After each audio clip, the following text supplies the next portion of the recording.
Di Indonesia pusatnya Wahabi itu yang banyak di Sumatera, dan di Sumatera ini lahan subur perkembangan Wahabi daerah segitiga emas.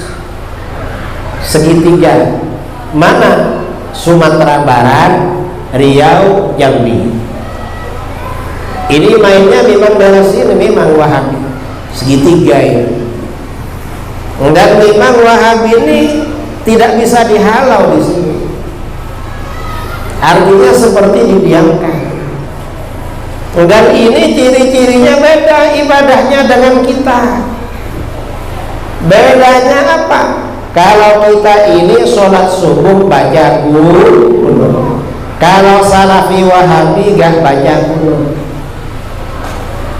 Lalu bagaimana? Yang baca qul dibilang bid'ah, disalahkan yang baca qul ini oleh mereka. Padahal sebenarnya yang baca qul dalilnya lebih kuat daripada yang gak baca qul. Mengapa lebih kuat yang gak baca qul?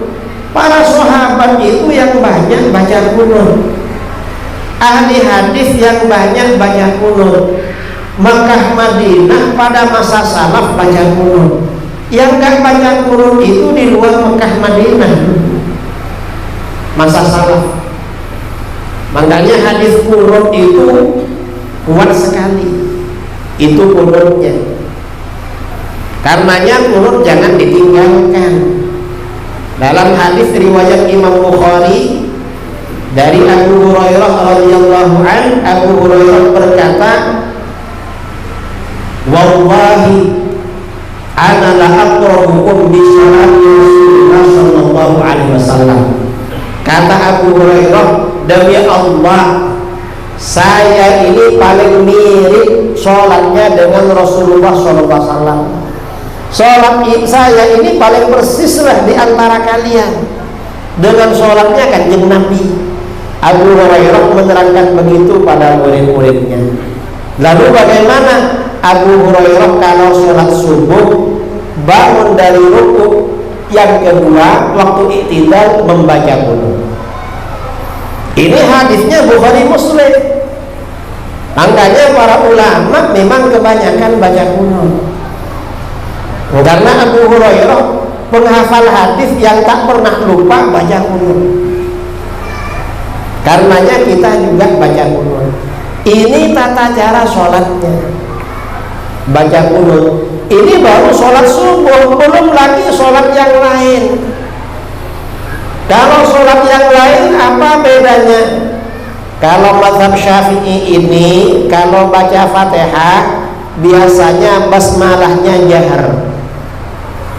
Ini mazhab Syafi'i, langsung Bismillahirrahmanirrahim, Alhamdulillahirabbil alamin. Ini mazhab Syafi'i. Kalau Wahabi biasanya enggak baca basmalah. Kalaupun baca basmalahnya pelan. Bismillahirrahmanirrahim. Alhamdulillah, langsung alhamdulillah. Di Jambi sudah ada yang begitu. Hah? Sudah ada. Itu Wahabi, saudara. Kalau kita ini dalilnya paling kuat. Mengapa kita baca Bismillahirrahmanirrahim? Karena di Al-Quranul Karim di surat Fatihah ada Bismillahnya semua.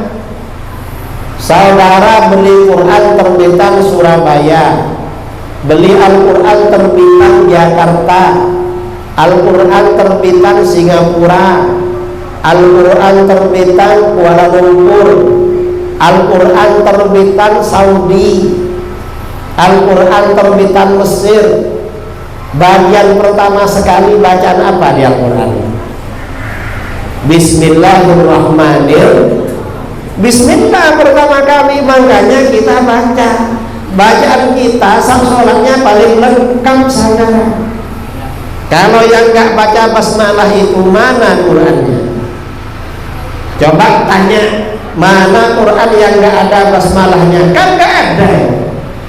Ini dalil paling kuat ini. Kita ini jangan ditanya dalil. Memang kalau baca bismillah ini memang paling lengkap. Karenanya dulu ada imam bermadzhab Syafi'i di Baghdad, waktu bentrok sama kelompok yang nggak baca basmalah. Karena imamnya baca bismillahirrahmanirrahim didemo oleh orang-orang semacam Wahabi. Akhirnya apa kata imamnya? Gini aja lah, kamu hapus basmalah ini di Quran yang ada, gak akan saya baca. Hapus dulu tulisannya, nanti gak saya baca. Gak berani suruh hapus. Kenapa? Karena Al-Quran yang ada ini dari sahabat. Para sahabat memang ada basmalahnya. Ya karena ada makanya dibaca. Ini basmalah. Kemudian lagi ya, ini tata cara sholat, selesai sholat. Kalau kita ini mazhab Syafi'i, selesai sholat baca zikir biasanya pelan apa nyeri? Hah? Keras kan? Suaranya keras apa pelan? Keras. Kalau orang Wahabi biasanya keras apa pelan? Pelan. Kalau mereka saudara habis sholat biasanya imamnya menghadap jamaah, lalu bibirnya bergerak-gerak, kita gak dengar baca apa dia. Karena jamaahnya gak dengar, bingung jamaahnya, ini mau baca apa ini? Karena bingung jamaahnya tolak-toleh. Mengapa tolak-toleh? Mau turun duluan dulu. Nanti kalau ada yang mengawali turun, akhirnya turun bareng-bareng, imamnya ikut turun juga. Namanya turun berjamaah. Jadi kalau kita enggak, imamnya langsung baca zikir suara keras, jamaahnya ikut baca zikir pakai suara keras. Nah, ini yang cocok yang mana? Sebenarnya yang suara keras ini yang cocok. Mengapa suara keras yang cocok? Karena dulu Rasulullah SAW setiap selesai sholat menjadi imam, beliau suaranya keras waktu baca zikir. Makanya di dalam kitab-kitab hadis diriwayatkan, dikatakan kalau Rasulullah sallallahu alaihi wasallam idza sallama min sholatihi yaqul bi sawtihi al-a'la la ilaha illallah wahdahu la syarika lah. Rasulullah sallallahu alaihi wasallam apabila mengucapkan salam dari sholatnya, maka beliau berzikir dengan suaranya yang paling keras, bisawtil a'la, suaranya yang paling tinggi. Rasulullah itu kalau zikir habis sholat suaranya paling tinggi. Para sahabat dengar semua. Dulu gak ada pernah suara, saudara. Ini hadisnya sahih riwayat Imam Muslim. Tinggi suaranya kalau zikir. Itu Rasulullah. Makanya bagaimana imam kita masjid Ahlus Sunnah wal Jamaah biasanya setelah salam imamnya zikirnya pakai suara keras. Mengapa suara keras? Suara keras itu ada hikmahnya. Apa hikmahnya? Biasanya untuk mengusir setan. Kalau Wahabi beda. Gimana?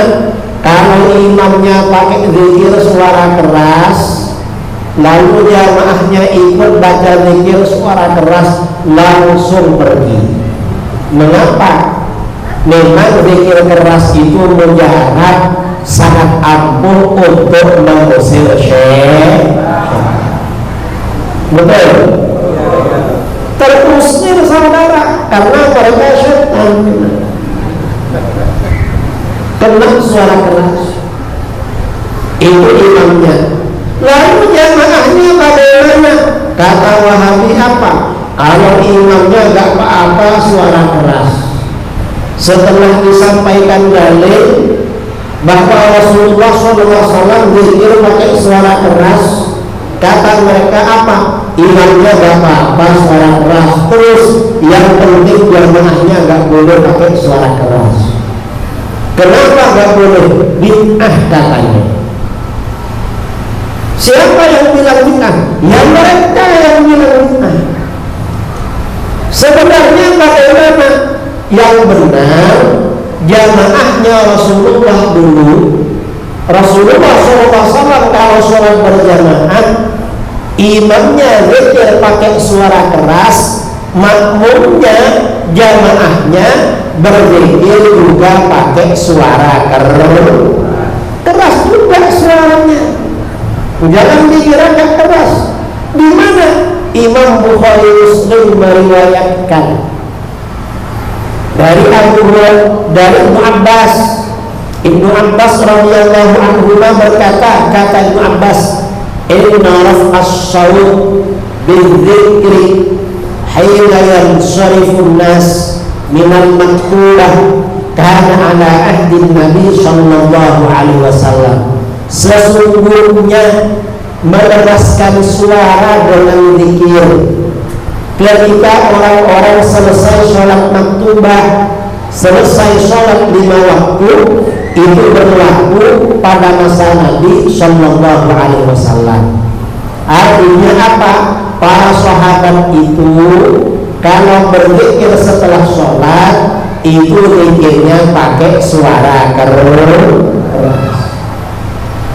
Ini kita, ini yang disebut golongan Ahlus Sunnah wal Jamaah. Kalau Wahabi gak pakai suara keras, saudara. Kalau ada zikir keras langsung pergi. Saya tanya, ada murid saya mantan Wahabi, kenapa kalau ada zikir keras mereka turun duluan? Katanya dalam rangka hajar. Hajar itu menghajar, saudara. Hajar ini bahasa Arab, bahasa Indonesianya menghajar. Apa menghajar? Melakukan perlawanan pada kemungkaran. Zikir keras dianggap mungkar.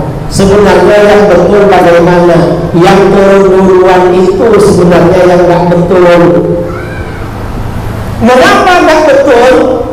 Kata para ulama, makmum itu, kalau kita ini sholat berjamaah, kan sholat berjamaah tadi maghrib isya, makmum ini yang sunnah berdiri meninggalkan tempat sholat itu kapan? Kata para ulama, yang disunnahkan itu makmum itu berdiri ketika imamnya berdiri. Jadi kalau imamnya berdiri, maka makmumnya berdiri. Kalau makmumnya berdiri duluan, imamnya baca zikir, itu meninggalkan sunnah. Itu gak sopan namanya. Ya kalau jamaahnya banyak gak apa-apa. Kalau jamaahnya cuma 3 orang, imamnya baca zikir nyaring, lalu yang 2 pergi sendiri, akhirnya akan kecewa imamnya ini.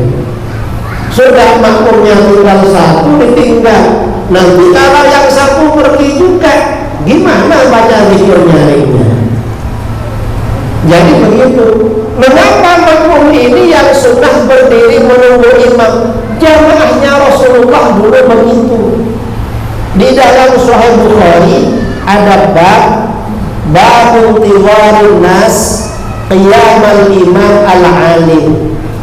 Bab ini menjelaskan bahwa jamaah itu menunggu, jamaah ini mau berdiri meninggalkan sholat, menunggu imamnya berdiri duluan. Jangan pulang duluan.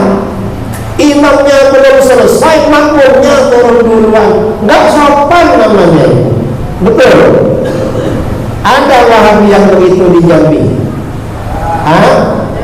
Imam imamnya masih baca zikir turun duluan, lalu sok menggaya yang sunnah katanya. Gak sunnah, dia bodoh namanya itu. Dan yang lebih parah, ada lagi saudara yang lebih parah. Imamnya dan jamaah yang lain sholat subuh angkat tangan baca qunut. Yang Wahabi biasanya bagaimana? Tangannya nggak diangkat, nggak baca amin. Itu bagaimana? Itu keliru. Mengapa? Itu bermakmum tapi nggak baik pada imamnya. Karena di dalam hadis, innama ju'ilal imam liyutamma bihi. Imam itu dibikin untuk diikuti, bukan untuk diprotes. Itu namanya bermakmum pakai peraturan sendiri. Wahabi itu ibadahnya keliru semua saudara. Pokoknya keliru. Meninggalkan tempat jamaah, pulang duluan, imamnya belum selesai. Kadang dia sholat di belakang imam, lalu turun duluan. Ya kalau mau turun duluan, jangan pas di belakangnya, mengganggu itu. Ya sholat agak di pinggir atau agak belakang, kan nggak mengganggu kalau begitu. Yang sopan sedikit. Tapi Wahabi kan memang nggak ada sopan santun. Mengapa makmum itu berdirinya seperti itu? Para sahabat dulu begitu di dalam riwayat Al-Bukhari. Fa idza qama Rasulullah sallallahu alaihi wasallam qama ar-rijal. Kalau Rasulullah sudah berdiri meninggalkan tempat sholat, jamaah laki-laki berdiri juga. Artinya memang ada peraturannya. Ini cara meninggalkan sholat. Kemudian yang berbeda lagi dengan kita apa selesai sholat? Kita ini kalau habis sholat biasanya bersalah. Saya bulan Maulid yang lalu, kira-kira 2 bulan atau 3 bulan yang lalu, undangan tahlil akbar Maulid di Bandung. Lalu sebulan yang kemarin di Bogor, orang-orang lapor pada saya, Kiai, gimana hukumnya ada jamaah ikut Wahabi? Terus kalau diajak bersalaman habis sholat tersinggung dia, nggak mau diajak salaman, marah-marah. Itu yang di Bandung. Yang di Bogor beda lagi. Kalau jamaah sebelah ngajak salaman, tangannya langsung menepis, memukul. Gimana itu? Jawaban kita, itu namanya orang bodoh. Mengapa? Bersalaman habis sholat ini sudah berlangsung sejak masa Rasulullah. Masa Rasulullah biasa habis sholat itu bersalaman. Hadis riwayat Imam Bukhari dari Abu Juhaifah radhiyallahu anhu berkata, kharajat Nabi sallallahu alaihi wasallam bil hajirah ilal Batha. Nabi SAW keluar pada waktu terik panas matahari ke daerah Batha. Mungkin waktu itu lagi umrah atau haji di Mekah. Fatawaddo'a, lalu Nabi berwudu. Waktu itu lagi panas. Kalau sekarang mungkin agak sejuk ya di Mekah, karena sudah banyak robot-robot katanya di medsos. Mungkin yang baru pulang umroh tahu, atau yang mau umroh setelah ini tahu mungkin. Entah sungguhan apa hoax itu nggak tahu. Waktu panas, setelah berwudu, thumma shalla dhuhra rak'atain wal asr rak'atain. Lalu Nabi SAW menjadi imam sholat zuhur asar 2 rakaat. Artinya sholat jamaah. Jadi kanjeng Nabi ini sholatnya jamaah qashar. Selesai sholat bagaimana? Wa qama nasun, dan orang-orang berdiri. Faja'alu yakhuduna yadayhi, lalu mereka mengambil kedua tangan Nabi. Mengambil tangan Nabi ini artinya apa, saudara? Artinya bersalaman. Jadi para sahabat habis sholat bersalaman dengan imamnya. Dan kanjeng Nabi mau diajak salaman. Bahkan dalam hadis itu dikatakan wa yamsahuna biha wujuhahum, para sahabat mengusapkan tangan Nabi pada wajah mereka. Ini artinya apa? Ini artinya cium tangan. Mengapa cium tangan? Yang disalami orang yang paling mulia. Karena yang disalami paling mulia dicium tangannya.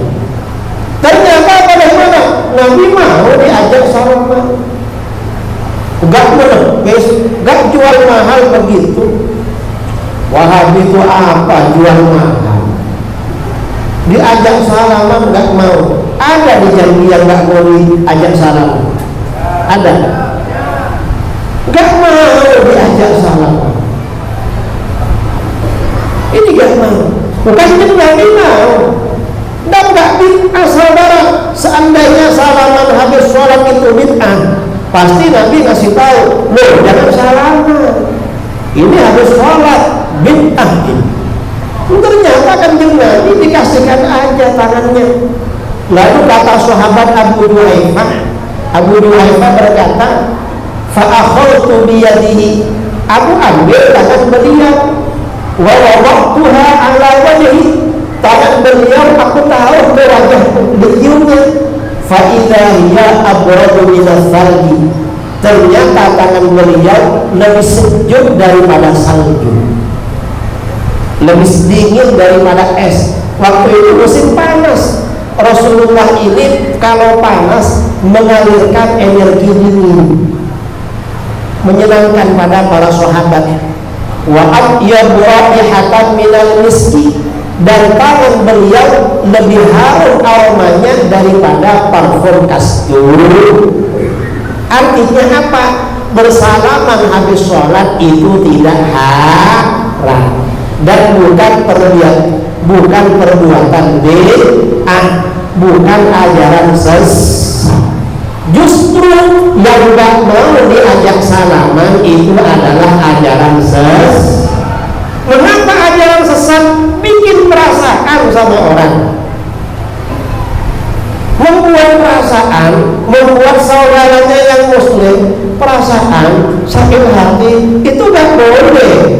Orang itu harus suruh menyenangkan pada orang. Menyenangkan pada orang itu sedekah, saudara. Wahabi ini apapun bikin jengkel sama orang. Jangankan di rumah, di masjid bikin jengkel. Mengapa bikin jengkel? Ini namanya pengikut ajaran setan. Betul? Ya, setan memang bikin jengkel, saudara. Nah, karenanya kita ini ya, yang ada dimanapun, di Sijenjang atau di Kuping atau di daerah lain, saudara-saudara kita dijaga bagaimana? Jangan sampai terpengaruh ajaran Wahab, harus tetap mengikuti ajaran Ahlus Sunnah wal Jamaah. Bahaya saudara ajaran Wahabi. Bahayanya apa? Wahabi ini kata para ulama, yang dimaksud dengan si tanduk setan. Dalam hadis riwayat Imam Bukhari dari Abdullah bin Umar radhiyallahu anhuma, suatu ketika Rasulullah SAW berdoa, Allahumma barik lana fi syamina wa fi yamanina. Ya Allah, berikanlah keberkahan bagi kami di negeri Syam dan negeri Yaman. Rasulullah mendoakan berkah untuk negeri Syam dan Yaman. Para sahabat minta, wa fi najdina ya Rasulullah, doakan pula berkah untuk negeri Najd. Najd itu daerah arah timur kota Madinah. Ternyata untuk kedua kali Rasulullah berdoa lagi, Allahumma barik lana fi syamina wa fi yamanina. Ya Allah, berikanlah keberkahan bagi kami di negeri Syam dan Yaman. Rasulullah gak mau mendoakan negeri Najd.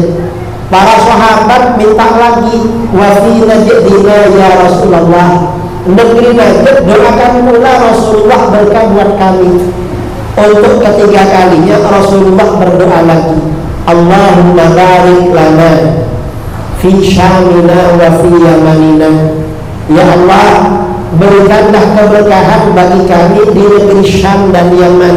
Gak mau mendoakan Najd. Yang ketiga kalinya sahabat minta lagi, wa fi najdina ya Rasulullah. Nah, doakan berkah pula. Ternyata Rasulullah gak mau. Rasulullah malah bersabda, hunaka zalazil wal fitan. Di Najd itu tempatnya banyak kegoncangan dan fitnah-fitnah. Enggak, Najd itu tempatnya goncang masalah agama, fitnah masalah agama. Wa hunaka yatlu'u lahu syaitan, dan di Najd itu akan muncul si tanduk syaitan.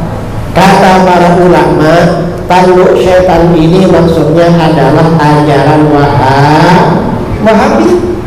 Mengapa Wahabi ini munculnya dari Najd? Mengapa Wahabi dibilang tanduk syaitan? Kok disebut tanduk syaitan? Kata Syekh Al-Buti, ya, hewan itu kekuatannya ada pada tanduk.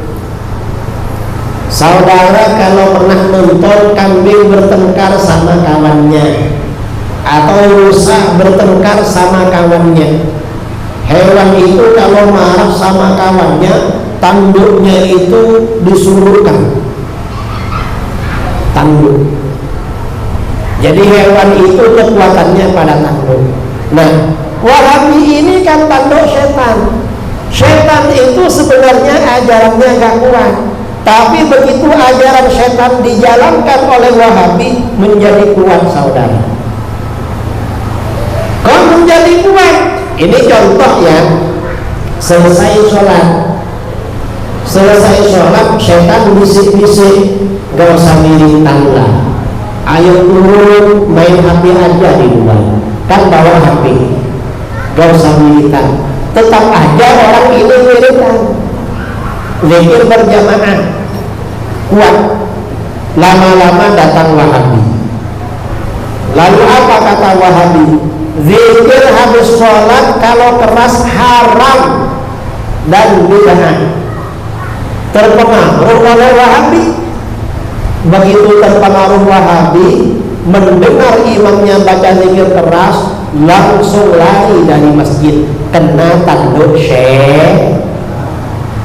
Itu saudara maksudnya tanduk syaitan. Atau contoh lagi, syaitan itu gak senang kalau umat Islam itu rukun. Makanya bersalaman itu oleh Rasulullah sangat dianjurkan bersalaman. Jumpa dengan kawannya salaman, jumpa kawan salaman, habis sholat salaman.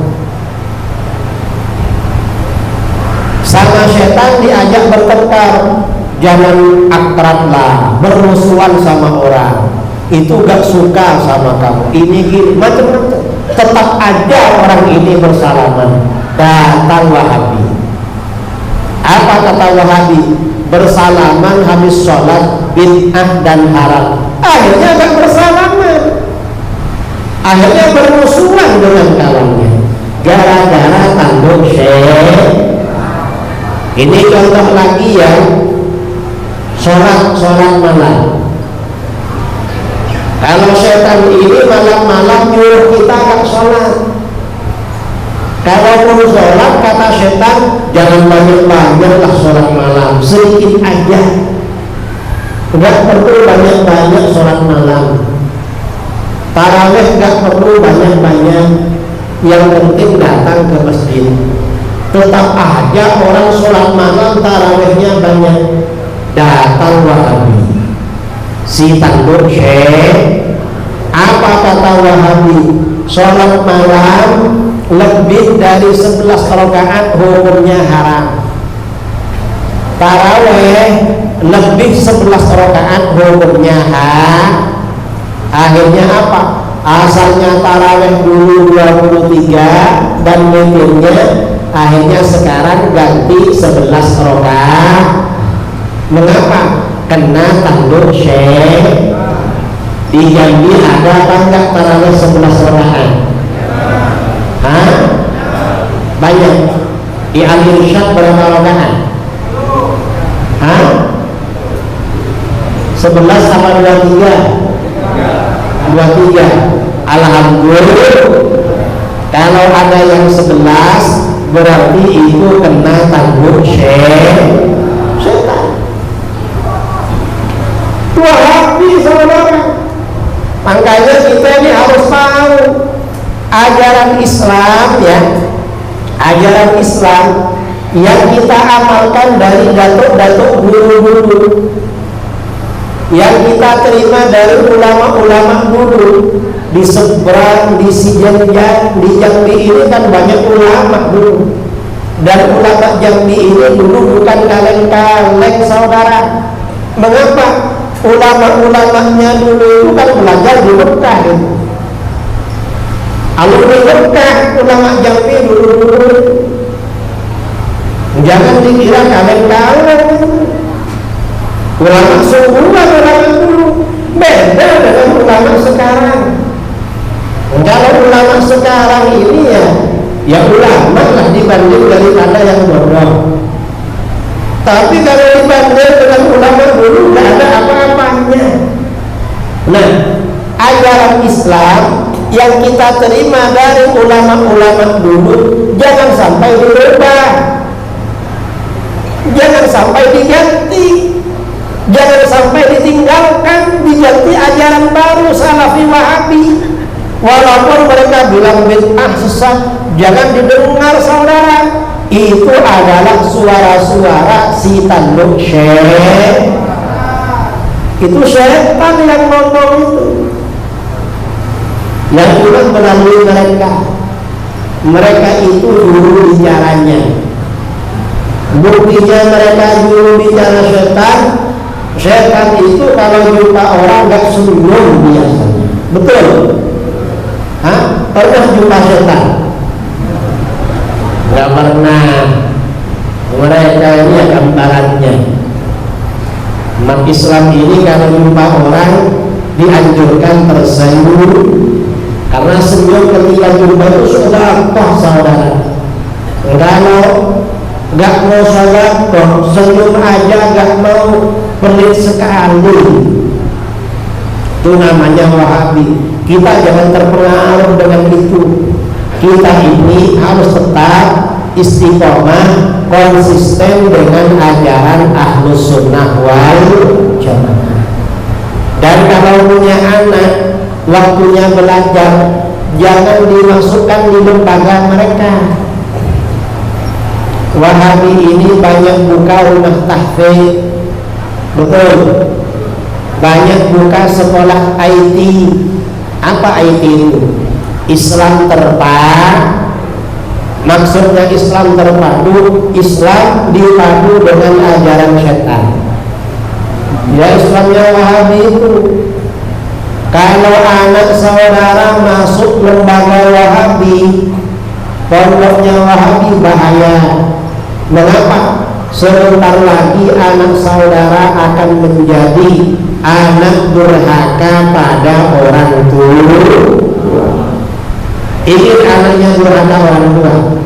Na'udzubillah min. Kalau punya anak, masukkan di pondok-pondok Ahlus Sunnah wal. Di Kumpil ada pesantrennya Guru Salahuddin. pondok pesantren Darul Tauhid. Kemudian di seberang ini ada pusat pesantren Joharen ya. Kemudian ada As'aniyah, ada Al-Mubarak, ada apa lagi? Banyak di seberang. Ya banyak lah, ada Nurul Iman ya. Hah?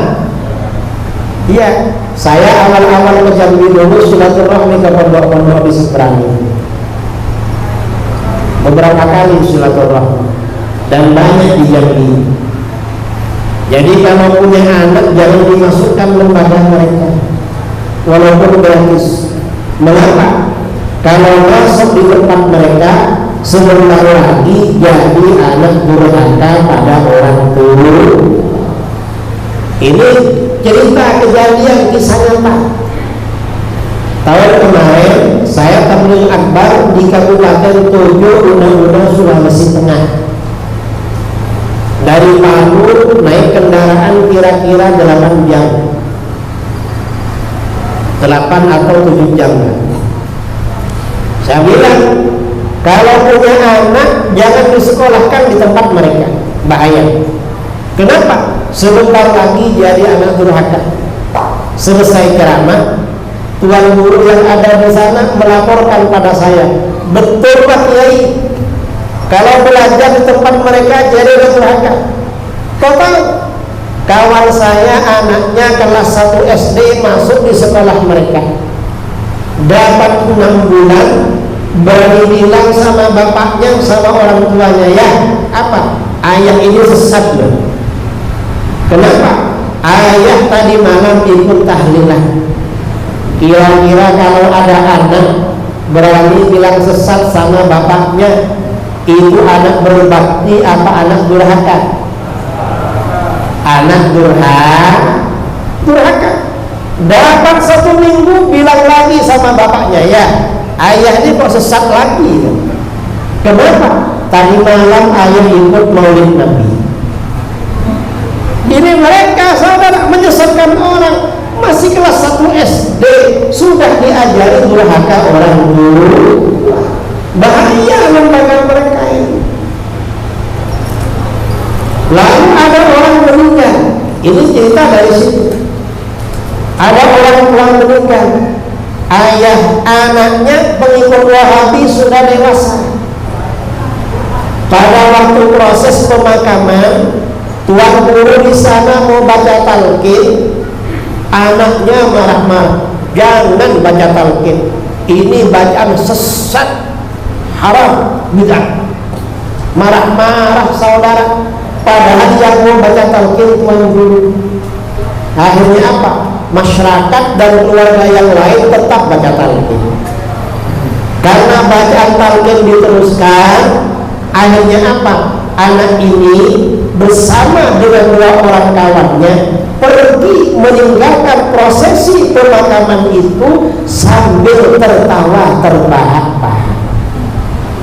Gak punya adab, gak punya sopan santun, gak ngerti itu proses pemakaman, tertawa terbahak-bahak. Kenapa? Ini namanya kesurupan setan. Kena setan saudara, durhaka terus.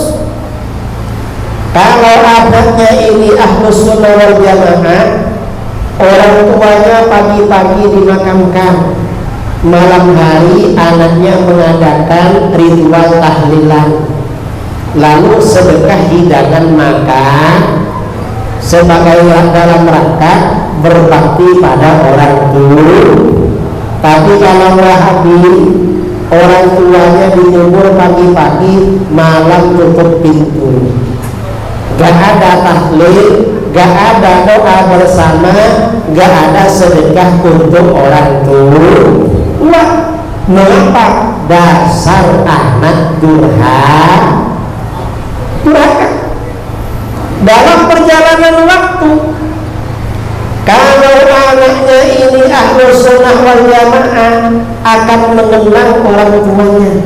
Sewaktu-waktu hari Kamis atau Jumat biasanya ziarah ke makam orang tua. Kalau Wahabi gak ada ziarah makam orang tua. Ada orang Wahabi, ada ulama Wahabi di Jogja. Dulu pada masa Presiden SBY mau dianugerahkan pahlawan nasional, prosesinya mau dibawa ke kuburannya, SK-nya dari SBY. Ternyata bagaimana? Gak ada yang tahu di mana kuburannya. Padahal tokohnya aja hilang kuburannya. Ini tokoh mereka, saudara. Beda dengan Ahlus Sunnah wal. Makanya kata Imam Abu Mansur Al-Lalaka'i, kalau Ahlus Sunnah wal Jamaah ini para ulamanya wa quburuhum muzaratun, makam-makam ulamanya selalu diziarahi orang. Berarti bagaimana kalau kuburan ulamanya gak biasa diziarahi orang? Itu pertanda bukan Ahlus Sunnah wal. Karena Ahlus Sunnah ini makam ulamanya selalu diziarahi. Wahabi gak ada ziarah kubur. Ini namanya dasar anak durhaka kepada orang tua. Nah, ini saudara yang perlu saya sampaikan dalam tabligh akbar malam ini. Pentingnya kita berpegangan dengan ajaran Ahlus Sunnah wal Jamaah. Jadi kita kalau punya anak, tetangga, keponakan, saudara, hati-hati belajar. Belajarnya harus kepada para ustaz, tuan guru yang Ahlus Sunnah wal Jamaah. Kalau belajar kepada selain mereka, awas, sebentar lagi jadi anak durhaka orang tua. Kira-kira sebulan yang lalu saya misi di Bogor di Jelengsi. Ada orang mantan Wahabi menemui saya. Saya mantan Wahabi, kiai katanya. Saya tanya, gimana waktu Wahabi dulu?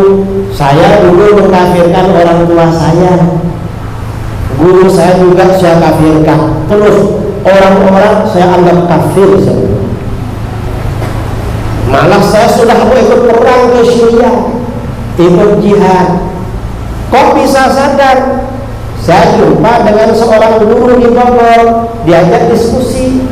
Alhamdulillah kembali ke Ahlus Sunnah wal Jamaah. Yang biasanya orang tuanya dikafirkan. Wahabi gak ada guru, saudara. Mengapa mengkafirkan orang tuanya? Pendiri Wahabi dulu begitu. Pendiri Wahabi itu di kitabnya Ad-Durarus Saniyah mengkafirkan semua guru-gurunya, termasuk bapaknya. Bahkan dirinya dikafirkan. Saya dulu gak ngerti makna la ilaha illallah, gak ngerti Islam katanya. Sebelum menyebarkan ajaran Wahabi, berarti kan mengkafirkan dirinya. Itu Wahabi. Tapi alhamdulillah sekarang ini di mana-mana sudah banyak orang-orang Wahabi yang insaf, sadar, kembali ke panduan Ahlus Sunnah wal Jamaah. Makanya kita hati-hati dengan fatwa Wahabi. Saya kira ini pengantar tabligh akbar pada malam ini. Selanjutnya, sebelum saya undur diri, kita lanjutkan mungkin berapa menit sesi tanya jawab.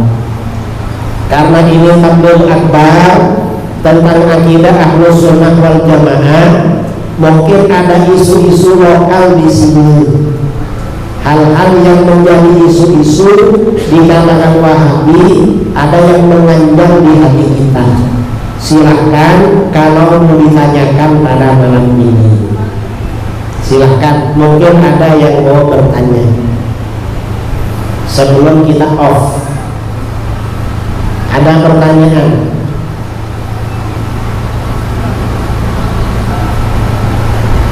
Pertanyaan boleh tertulis Insya Allah yang pertanyaannya bagus dapat hadiah umroh tahun 2075.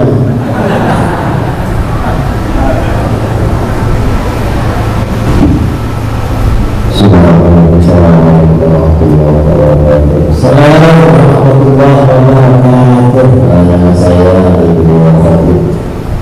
Yang ingin saya tanyakan kepada Pak Kiai, yaitu saya pernah dengar jamaah bertanya di salah satu pengajian Pak Kiai itu. Waktu itu pada saat di Simpang Sungai. Oh iya, bulan Maulid ya. Karena saya dari tadi. Jamaah itu bertanya kemana arah air mandi Nabi Muhammad SAW. Ada itu saya mengatakan sebelum kaget kita bukan ada pertanyaan yang saya sebutkan. Itu kita perlu penjelasan kembali. Terima kasih. Assalamualaikum warahmatullahi wabarakatuh. Saya pernah baca-baca itu. Dulu ada ulama besar di Mesir. Beliau alim sekali, mengadakan muktamar para ulama internasional, dan beliau pemimpin sidang. Nah, di tengah-tengah muktamar itu beliau mengajukan kesempatan, siapa yang mau tanya sama saya. Beliau ini orangnya sangat alim. Lalu ditanya oleh salah seorang ulama sufi, Syekh Asy-Sya'rawi. Pertanyaannya seperti itu. Saya mau tanya, pada waktu Rasulullah SAW dimandikan, airnya itu pergi kemana? Diliburkan. Kalau air sudah 1400 tahun dulu. Akhirnya bagaimana? Pulang dari situ, beliau ini kitabnya banyak. Kitabnya dibuka satu persatu, cari jawabannya. Gak dapat jawaban. Cari jawaban di kitab-kitab, lama-lama tertidur. Mencari jawaban sampai tertidur. Dalam tidur itu beliau bermimpi baginda Rasulullah SAW. Lalu tanya kepada Rasulullah, saya ada pertanyaan nggak bisa jawab. Apa? Waktu Rasulullah dimandikan, air bekas kemandiannya itu pergi kemana? Begitu ada pertanyaan begitu, tiba-tiba ada seorang laki-laki bawa lampu lewat. Lalu kata Rasulullah, coba tanya sama yang bawa lampu itu. Hanya dikejar orang itu, ditanya, hei, saya dulu tanya sama kamu. Tanya apa? Waktu Rasulullah dimandikan, airnya pergi kemana? Kata orang itu, airnya pergi ke seluruh dunia tempat dibangunnya masjid-masjid. Akhirnya bangun. Besoknya jumpa dengan Syekh Asy-Sya'rawi, mau menyampaikan jawabannya. Sebelum menyampaikan, Syekh Asy-Sya'rawi bilang, sudah dapat jawabannya ya? Iya, katanya. Dari dalam mimpi, betul. Apa orang yang bawa lampu yang jawab? Betul. Siapa yang bawa lampu? Gak tahu. Itu saya yang bawa lampu. Katanya begitu. Memang ulama-ulama sufi seperti itu, saudara. Di alam nyata tidak datang, datangnya malah di alam mimpi. Saya nggak tahu kitabnya kitab apa, tapi pernah baca juga. Tapi bukan di alam mimpi saya bacanya.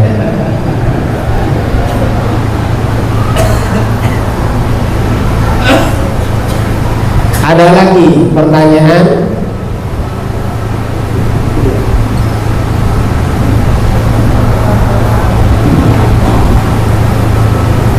Assalamualaikum warahmatullahi wabarakatuh. Assalamualaikum warahmatullahi wabarakatuh.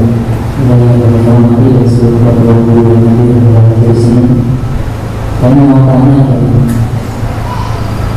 kenapa pertama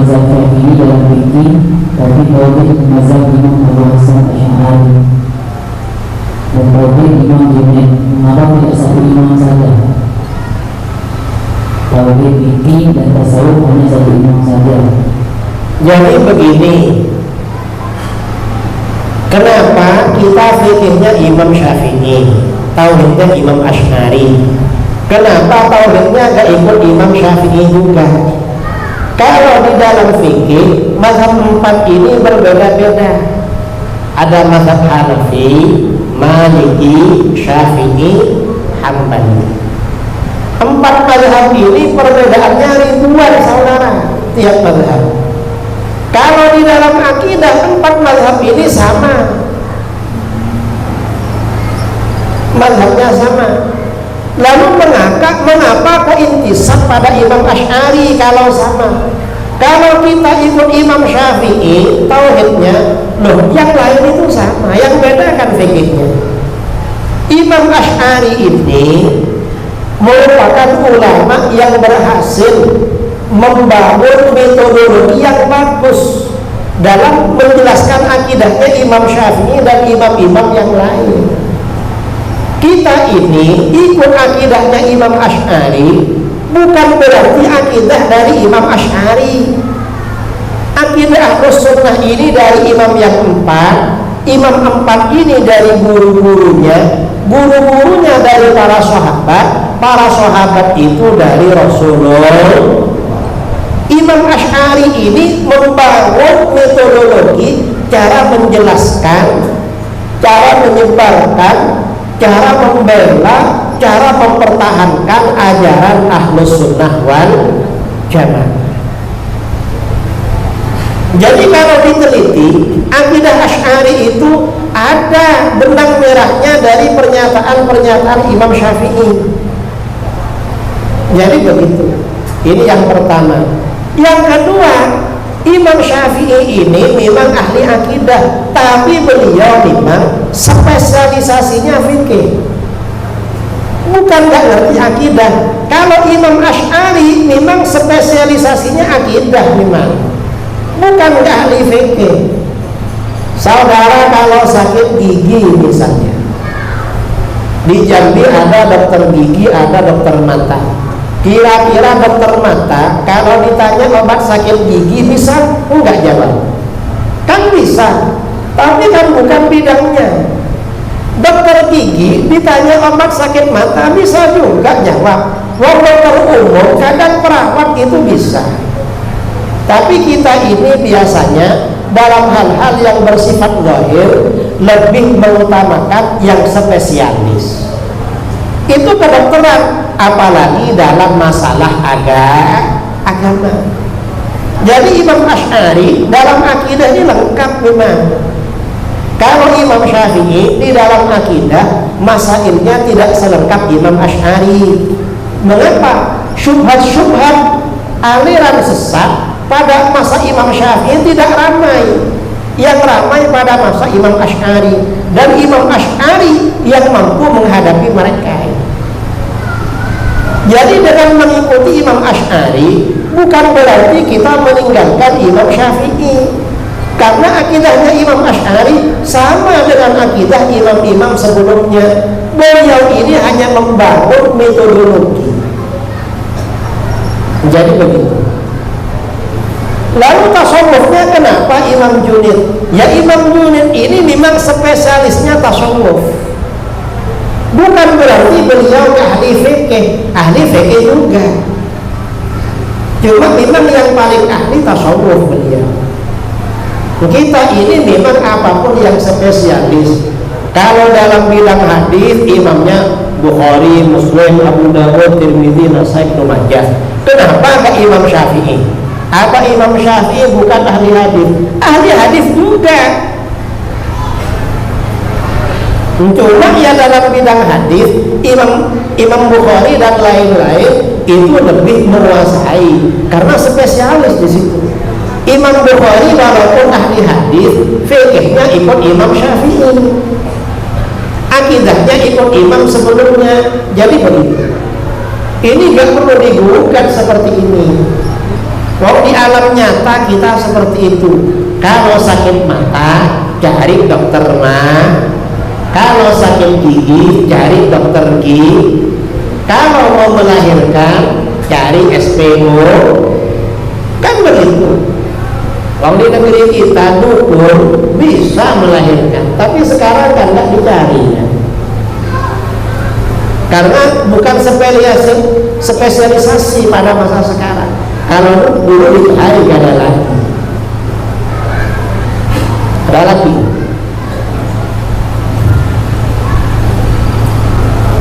Silakan, ini di depan.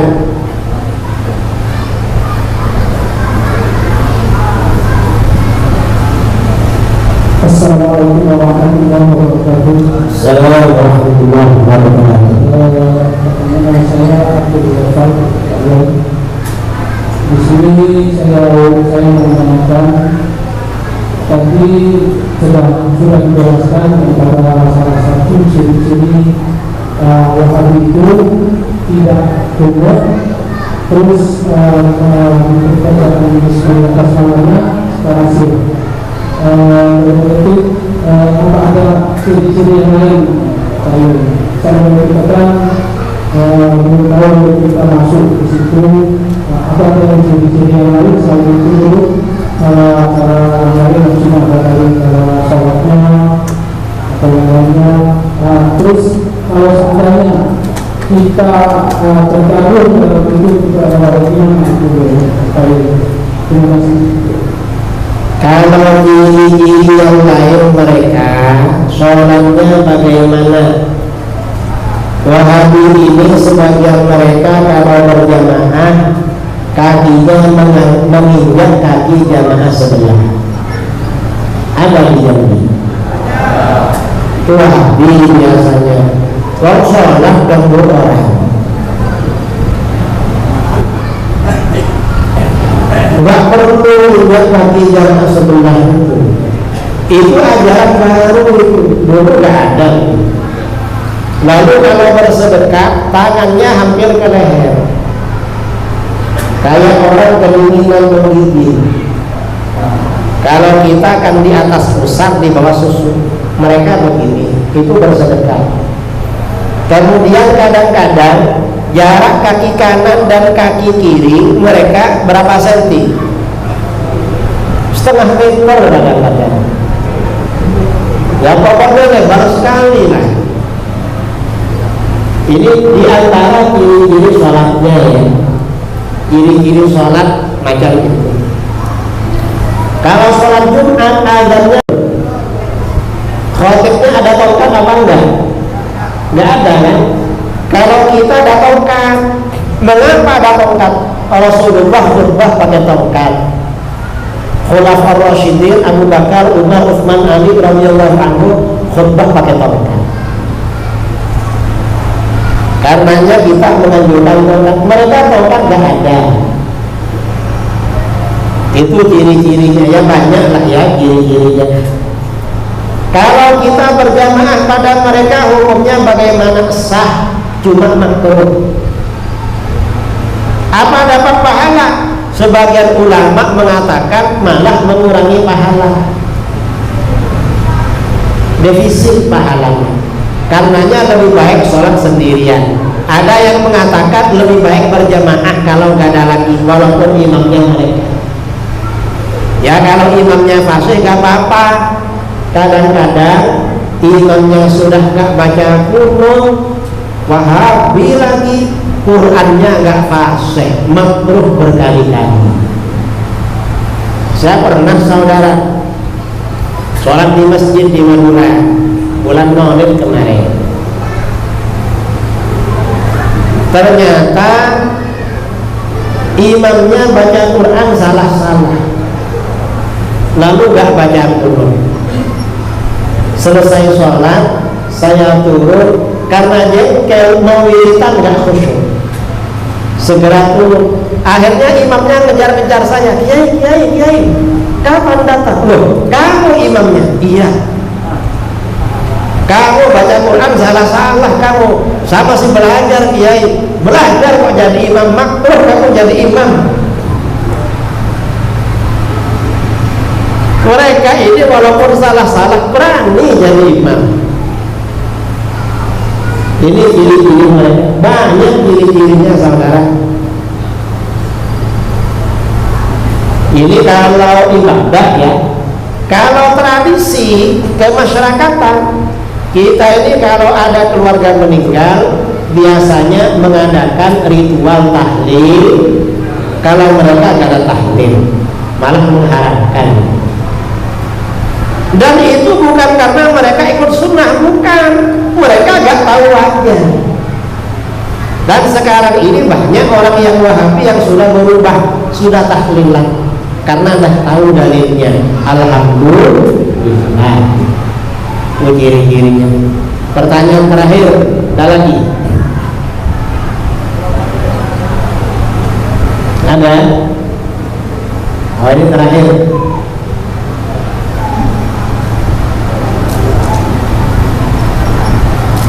Assalamualaikum Pak Kiai. Assalamualaikum warahmatullahi wabarakatuh. Pertama saya Desa. Jadi kalau tadi Pak Kiai membahas tentang Wahabi, untuk di Jambi, kalau untuk terjadi maknanya diubah. Kalau untuk kolornya di salah satunya di lokasi. Kemudian ini yang saya tanyakan Pak Kiai. Kalau kita melihat saudara-saudara masuk teman-teman saya sebagian yang bisa sebagainya. Kemudian yang disayangkan bahwa mereka menganggap bahwa mereka kembali benar itu membuat hidayah susah untuk mereka. Dan ini anak-anak kecil teman-teman saya itu anak-anaknya yang masih SD itu masuk kesian sekali gitu. Mungkin di sekitar ataupun di sekitar Nabi itu sebenarnya untuk Wahabi kita perlukan untuk mendeteksinya dengan hanya dari sholatnya, mungkin pergaulannya gitu. Salah satu yaitu beberapa yang disampaikan sama Pak Kiai tadi gitu. Mungkin dari sholatnya, kemudian dari pemahaman ini yang perlu. Karena gini, Wahabi pemahamannya masih apa namanya seksualitas. Kalau tidak ada di dalam Rasulullah, berarti haram gitu. Tidak boleh. Itu yang salah paham dan berpaham. Mungkin ada kiat-kiat dan upaya karena mereka juga saudara muslim kita walaupun beda di dalam mereka berarti semua tapi masih saudara kita siap juga dengan mereka itu. Mungkin ada upaya dari hal-hal yang dapat melakukan di masyarakat dan untuk pribadi kita. Mungkin seperti itu. Assalamualaikum warahmatullahi wabarakatuh. Assalamualaikum. Jadi begini, Wahabi ini sering bilang kembali pada Quran dan hadis. Kalau nggak ada di dalam Al-Quran dan hadis maka bid'ah. Itu salah seperti itu. Mengapa salah? Karena menurut Ahlus Sunnah sejak masa salaf dalil yang disepakati ada 4: Al-Quran, hadis, ijma, qiyas. Kalau mereka ngomong kembali pada Quran dan hadis, maka perlu ditanya, kenapa Al-Quran hadis saja, ijma'nya mana? Loh, kenapa dengan ijma'? Dulu yang menolak ijma' aliran sesat, jangan-jangan kamu sesat juga. Tanya begitu. Pertanyaan kedua, qiyasnya mana? Kenapa nggak mau qiyas lalu membid'ahkan orang? Kenapa? Dulu yang menolak qiyas aliran sesat, jangan-jangan kamu aliran sesat. Lalu sampaikan teori qiyas. Mengapa pakai qiyas? Qiyas itu perintah Al-Quran. Dalil-dalil qiyas di dalam Al-Quran. Contohnya apa? Fattabi'u ya ulil absar. Ambillah pelajaran wahai orang-orang yang punya wawasan. Qiyas itu artinya perkara-perkara yang tidak diterangkan dalam Al-Quran dan hadis, hukumnya disamakan dengan apa yang ada di Al-Quran dan hadis. berita fa'tabiru ya ulil absar, ambillah pelajaran. Artinya apa? Perkara-perkara yang tak diterangkan dalam Al-Quran dan hadis, hukumnya dikiaskan, disamakan dengan yang ada di Al-Quran dan hadis. Contohnya bagaimana? Di dalam Al-Quran larangan mengambil hartanya anak yatim itu kalau untuk dimakan. Innal ladzina ya'kuluna amwalal yatama zulman innama ya'kuluna fi butunihim nar. Mereka yang memakan hartanya anak yatim secara zalim, mereka sebenarnya makan api di perut mereka. Ayat ini menunjukkan haram makan hartanya anak yatim. Kan begitu. Sekarang ada pertanyaan, bagaimana kalau ada orang mengambil hartanya anak yatim bukan untuk makan, untuk apa? Untuk rokokan. Kira-kira haram apa enggak? Kenapa? Kan yang dilarang dalam Al-Quran kalau makan. Kira-kira kalau buat rokok haram apa enggak? Haram. Mengapa ya sama dengan makan? Pertanyaan kedua, ada orang ngambil hartanya anak yatim bukan untuk makan, bukan untuk rokokan, tapi untuk apa? Beli paket data untuk internetan. Haram apa enggak kira-kira? Haram. Pertanyaan ketiga, mengambil hartanya anak yatim bukan untuk makan, bukan untuk rokokan, tapi untuk jalan-jalan. Kira-kira haram apa enggak? Haram juga. Ini kias namanya. Kalau nggak ada kias bahaya saudara. Kan yang haram kalau dimakan di Quran, ini bukan dimakan misalnya. Loh, haram juga. Di Al-Quran itu menyebutkan dimakan karena biasanya orang ngambil uangnya orang untuk dimakan. Sebenarnya walaupun nggak dimakan sama saja. Itu namanya hukum kias. Lalu pertanyaannya di luar hartanya anak yatim. Ada orang menjadi bendahara masjid, lalu uangnya diambil untuk kopi-kopi, untuk minum bandrek, beli mie Aceh atau apa ya kan banyak di Jambi. Kira-kira haram apa enggak? Haram. Ada di Al-Quran mengambil uangnya masjid. Kan enggak ada. Kok haram? Oleh para ulama dikiaskan dengan hartanya anak yatim. Artinya apa? Sebagian besar hukum itu dalilnya kias. Kalau tak mau kias, sedikit-sedikit bid'ah, bodoh itu. Bodoh, cuma gayanya pinter. Begitu dalil kias disampaikan, banyak saudara kalau bicara kias semalam nggak selesai. Hukum fikih itu sebagian besar dasarnya kias. Begitu dalil ini disampaikan, apa kata Wahabi? Oh, gak apa-apa kias, yang penting bukan ibadah. Kenapa? Kalau kias dalam ibadah bid'ah. Jawaban kita, bodoh kamu. Mengapa bodoh? Contoh-contoh kias yang ada di dalam hadis-hadis Nabi SAW kebanyakan kasusnya ibadah. Kok kias dalam ibadah dilarang? Wong Rasulullah mengajarkan kias yang banyak kasusnya ibadah. Misalnya ibadah apa? Haji. Hadis riwayat An-Nasa'i dari Ibnu Abbas. Ada seorang laki-laki bertanya, "Ya Rasulullah, inna abi mata wa lam yahujjah. Afa ahujju anhu?"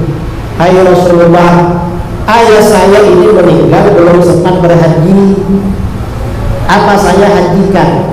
Haji ini ibadah apa bukan? Ibadah.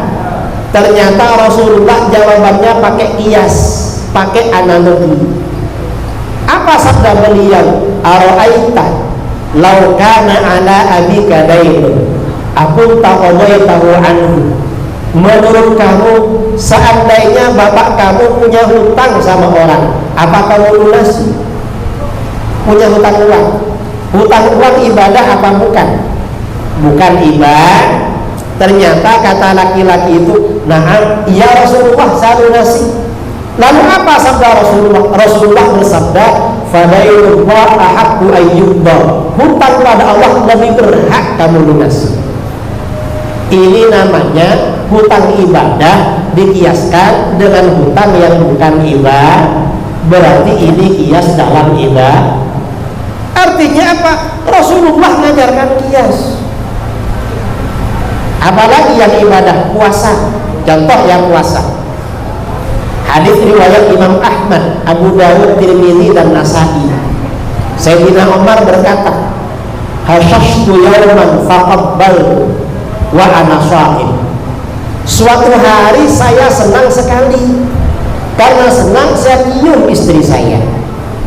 Laki-laki ini kalau senang hormonnya naik.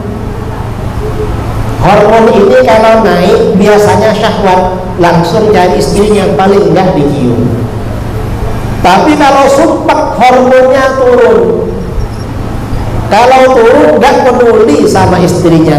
Makanya jangan laki-laki jangan sering sumpah. Kalau sering sumpah bisa impoten, saudara. Akhirnya apa?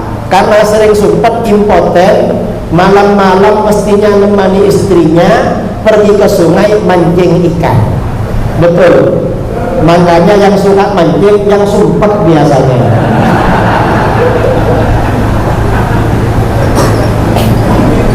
Jadi kata Sayyidina Umar, saya ini senang sekali saya cium istri saya, padahal saya puasa.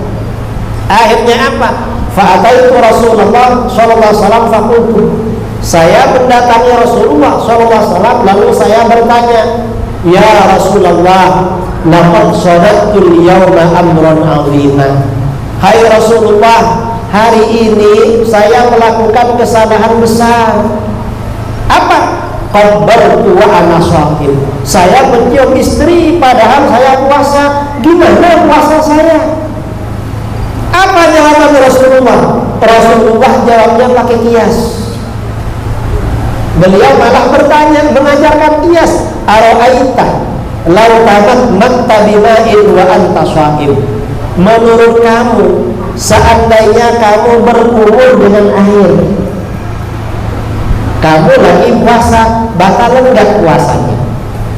Berpuasa lalu kumur, batal? Enggak. Kata Umar, "La saya Rasulullah." Ya enggak batal, kan cuma kumur. Apa jawaban Rasulullah? Rasulullah bersabda, "Falima idzan." Kalau begitu kenapa dengan mencium? Artinya apa? Mencium istri hukumnya sama dengan berumur tak batal puasa, berciuman tak batal puasa. Kalau lebih dari mencium berarti bukan berkumur, itu namanya kalau minum batal puasa. Itu kan kias dalam ibadah namanya. Jangan dikira gak ada kias dalam ibadah. Yang kira gak ada kias, bodoh itu. Ya Wahabi itu. Ini puasa, lalu haji, sholat, banyak contohnya saudara. Kalau bicara kias 1 jam lagi, lalu bicara bid'ah 1 jam lagi. Jam berapa ini? Jam 1 baru selesai kalau bicara ini. Ya kapan-kapan lah, nanti ngumpul-ngumpul lagi dengan saya. Pokoknya orang Jambi ini kalau undang saya gampang. Kapan Kiai ke Jambi? Biar gak mahal-mahal. Karena kalau maksa waktu saya suruh beli tiket sama saya. Kalau nunggu saya pulang ke pondok kan gak usah bayar. Tiketnya apa kata saya? Tadi di Bandara Jakarta jumpa dengan Guru Sholahuddin. Beliau menghadap ke sebelah, saya dari belakang. Saya pikir kayak kenal sama orang ini, siapa orang ini. Tapi saya gak lihat, saya langsung ke stand yang jualan. Gak taunya beliau menghampiri saya, lah kan kenal betul. Gak taunya Guru Sholahuddin. Hanya dulu Kiai mau ke Jambi, iya kan.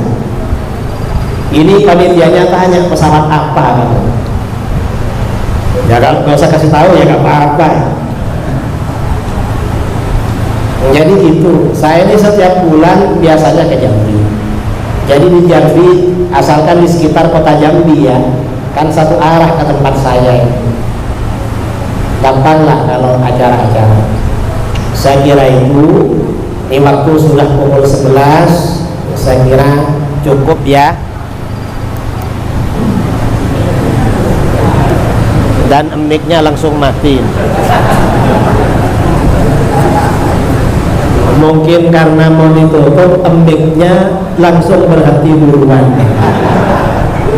Dari saya kurang lebihnya mohon maaf yang sebesar-besarnya.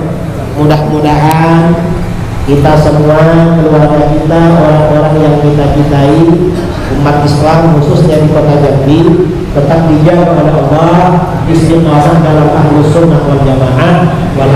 Wassalamualaikum warahmatullahi wabarakatuh.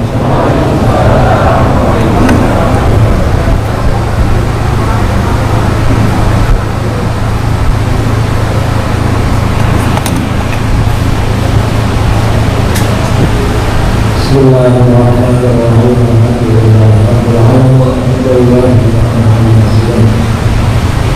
Allahumma shalli ala sayyidina Muhammad wa ala